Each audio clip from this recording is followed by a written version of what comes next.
ಅದು ಮಾಧ್ಯಮ ಮಿತ್ರರು, ನಿಮ್ಮ ಫಿಲಮ್ ಇಂಡಸ್ಟ್ರಿಯವರು ಎಲ್ಲರೂ ಇವತ್ತು ನಾವಿದ್ದರೆ ನೀವೆಲ್ಲರೂ ಅಲ್ವಾ, ರೈತರಿದ್ದರೆ ನೋಡೋರ್ತಾನೆ.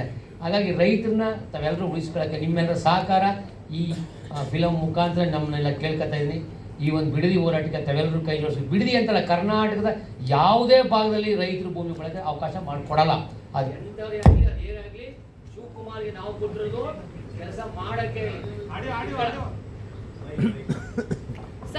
ಡಿ ಕೆ ಶಿವಕುಮಾರ್ ಅವರಿಗೆ ನಾವು ಕೊಟ್ಟಿರೋದು ಕೆಲಸ ಮಾಡುವಂತ ದರ್ಪ ಅಧಿಕಾರ ನಮ್ಮೇಲೆ. ನಮ್ಗೆ ಪ್ರಭುಗಳು. ದುಡ್ಡು ಕೊಟ್ರವ್ರು ನಾವು. ಅವ್ರ ಊಟ ದಿನ 3 ಹೊತ್ತು ತಿನ್ನೋದು ನಮ್ಮ ದುಡ್ಡು, ಅವ್ರ ಕಾರು ಪೆಟ್ರೋಲ್ ನಮ್ಮ ದುಡ್ಡು. ಹಾಗಾಗಿ ಡಿ ಕೆ ಶಿವಕುಮಾರ್ ನಿಮ್ಮ ಮೂಲಕ ಹೇಳ್ತೀನಿ, ಕಿತ್ಕೊಳ್ಳೋಕ್ಕೆ ಅಧಿಕಾರ ಕೊಟ್ಟಿಲ್ಲ. ಒಳ್ಳೆ ಪ್ರಾಮಾಣಿಕವಾಗಿ ರಾಜ್ಯಕ್ಕೆ ಮಾಡು, ಅದ್ರ ವ್ಯವಸ್ಥೆ ಮಾಡು, ನನ್ನ ಕೈಲಿ ಮಾಡೋಕ್ಕಾಗಲ್ಲ ಅಂತ ಕೊಟ್ಟಿದ್ದೀವಿ ಹೊರತು ದಬ್ಬಾಳಿಕೆ ಆಗಿ ದೌರ್ಜನ್ಯ ಮಾಡಿಕೊಂಡು ಪೊಲೀಸರು ಬಿಟ್ಕೊಂಡು ನೀವು ಕಿತ್ಕೊಳ್ಳೋಕ್ಕಾಗಲ್ಲ.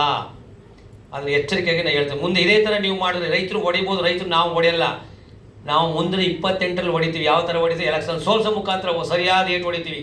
ಹಾಗಾಗಿ ಶಿವಕುಮಾರ್ ಅವರೇ, ನಿಮ್ಗೇನಾದರೂ ನಿಜ ಮಾನ ಮರ್ಯಾದೆ ಇದ್ರೆ ರೈತರ ತಂಟೆ ಬರಬೇಡಿ.